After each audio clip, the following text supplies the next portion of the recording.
Hello chess lovers, Suren here, and in this video I want to share with you an entertaining bullet game played between two Soviet chess grandmasters, with the white pieces playing David Bronstein and his opponent is Boris Spassky. The game was played in 1961 in Moscow during an interval at a meeting of the USSR Chess Federation. Here is what Bronstein writes about this game. The game lasted all of 1 minute, although Boris Vasilyevich would have us believe that it was 2 or 3 minutes. But that is not the point. We were able to show that, given the imagination, it is possible to create masterpieces even at Blitz speed. Without further ado, now let's go for the game and see what happened on the board. Bronstein opened up with d4, to which Spassky responded with Dutch defense f5. And there we have it, guys. Staunton Gambit is on the board. What can be more entertaining than a gambit against the aggressive Dutch defense? About this move, Bronstein writes, "Theory has a skeptical regard for this move. Nevertheless, I consider Staunton's idea to be very attractive. By the sacrifice of a pawn, white tries to gain a lead in development. F takes e4, knight c3, knight f6, and f3. In here, the most solid move is considered to be d5, but as this was a friendly game and Spassky was looking for a nice battle, decided to capture on f3 as well.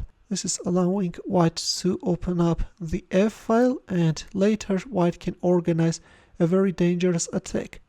d6, bishop f4, bishop g4, bishop c4, controlling this vulnerable a to g8 diagonal, and black is instantly blocking it by playing e6. White castled kingside, knight c3, and h6.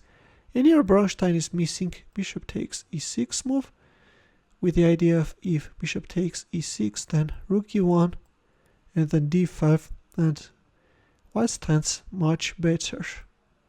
But in our game, we have h3. Bishop takes f3, queen takes f3. Of course, in here, knight takes d4 is also playable, but we have d5, a solid move. Black is neutralizing the light squared bishop, is kicking it away, preventing any unpleasant pressure on e6, and then is developing his dark squared bishop. Rook e1 and king d7. Of course, in here, Spassky could simply castle kingside and give up this pawn on e6, which leads to an equal game, but he played king d7, allowing Bronstein to go for a marvelous combination. Here is what Bronstein writes. Before playing his king to d7, I remember that Boris Vasilyevich smiled as if to say, "I have done everything that I could and now it's your turn." Here Bronstein captured on d6, and after c takes d6, as we have reached the critical position, you can pause the video and try to find white's next move. Ready? In here, relying on the vulnerability of black king, Bronstein went for a rook sacrifice. Look at this marvelous sacrifice, guys.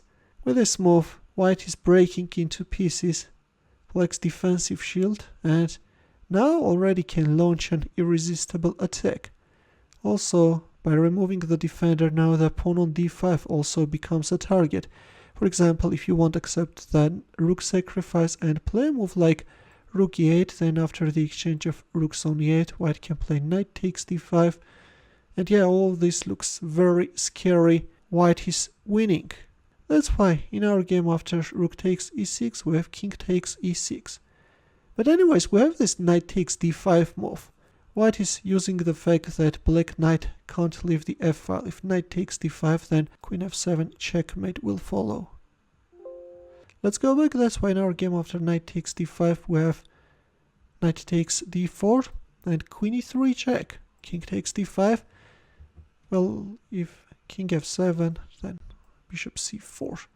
Black's position is hopeless. We have king takes d5, and in here Bronstein made a move and black resigned. Actually, there is a mate in 2, and I guess that in a blink of a second you found the winning move.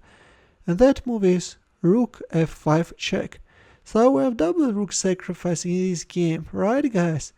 And in here Spassky resigned because if knight takes f5 then c4 checkmate will follow. As Bronstein writes, a pure mate in the style of the Czech problem is cool. That's why after rook f5 check we have a resignation. Bronstein writes, this mini burst of imagination gave us a lot of pleasure and Boris Spassky, the loser, enjoyed demonstrating the final to friends. That is how chess should be played, so that pleasure is gained by the players themselves and the spectators and those who will play through your game later. We too enjoyed your game, David Ionovich, a lot, and in the end, dear chess lovers, let's also solve a chess puzzle.